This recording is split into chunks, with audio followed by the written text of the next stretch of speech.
di situ minder banget dari kota lain, dari kota lain pokoknya, apalagi kan ngelihat kayak orang-orang yang udah banyak pengalaman lah. Halo guys, gua Rizky Akbar Maulana. Gue di sini mau sharing pengalaman gue nih dari pertama gue bisa jadi first team karena gue asal daerah dari kabupaten, jadi gue pindah ke kota Bandung. Pas gue ikutan seleksi, alhamdulillah gue langsung keterima seleksi awal, karena seleksi awal di situ ada seleksi fisik juga. Gue dari kabupaten di mindsetin kalau misalkan fisik itu nomor 1. Jadi kalau misalkan pas ada seleksi kayak gitu, gue udah siap. Nah di situ harus ada pengerucutan lagi sampai 18 kalau nggak salah. Nah sampai 18 gue di situ minder banget dari kota lain, dari kota lain pokoknya, apalagi kan ngelihat kayak orang-orang yang udah banyak pengalaman lah. Terus minder kan gue di situ. Bagus-bagus nih dribblenya, kayak syutingnya udah bagus-bagus. Tapi di situ ada yang ngeyakinin gue kalau gue tuh bisa seleksi sampai masuk ke tim ini gitu, ke tim PON remaja ini. Nah waktu itu diomong lah sama pelatihnya, diajak ngobrol berdua, kamu kalau misalkan kepilih di PON remaja ini apa yang kamu bisa berikan gitu. Nah Rizky bilang kalau misalkan Rizky itu bisa defend.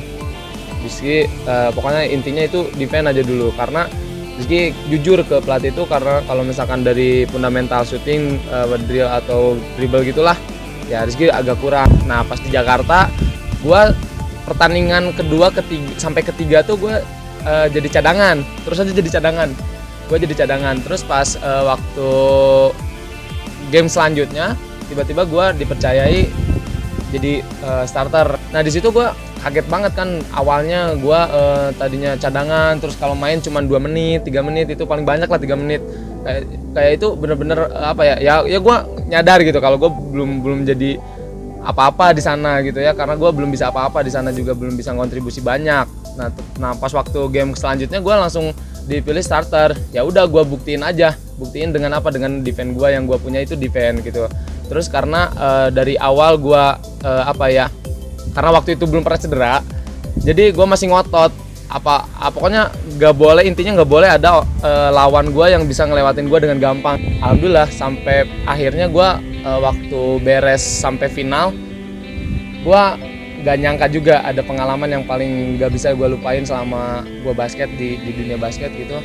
Gue nggak bisa lupain kalau gue ternyata dipanggil jadi 12 pemain terbaik di Indonesia itu, dan di situ ada Yuda, Firdan sama gue. Nah itu nggak pernah gue lupain, walaupun gue nggak terlalu di statistik tuh nggak terlalu banyak kontribusi dari poin, dari apalah, dari ini kan, kayak kalau Yuda kayak waktu itu tuh top skor kalau nggak salah, Firdan MVP gitu kan. Nggak tahu gue kenapa gue bisa masuk 12 terbaik itu. Ternyata pas dilihat statistik gue rebound dapat double terus dari assist. Jadi gue nggak mikirin poin selama PON remaja itu, karena gue itu awal-awal banget basket, jadi belum punya ego lah kalau gue mikir harus poin. Gue nggak mikirin ke situ waktu itu. Jadi ya lakuin terbaik buat defense aja. Jangan mikir kontribusi tuh poin doang. Jangan mikir tuh di tim kepake karena kita banyak poin, enggak. Karena di tim tuh butuh namanya defender juga. Karena kalau misalkan kita cuman poin mikirnya, ya lawan juga pasti gampang kalau kita defense-nya jelek. Ini buat kalian ya, pesan dari gua, dari pengalaman gua sendiri selama gua basket. Buat kalian yang ngerasa kalau gua tuh anjir, gua kenapa sih nggak kepake sama pelatih gua gitu, kenapa nggak pernah jadi starter. Lu buktiin jangan hanya dari poin, lu buktiin juga dari defense, karena di sini tuh banyak banget ribuan orang yang bisa basket, bisa bikin poin, tapi yang defender itu jarang banget. Karena itu tuh kemauan dari diri sendiri. Kalau lo pengen bersaing dengan yang lain bisa jadi starter, ya lo buktiin dulu dari defense, jaga dulu tim lo gitu. Mantap.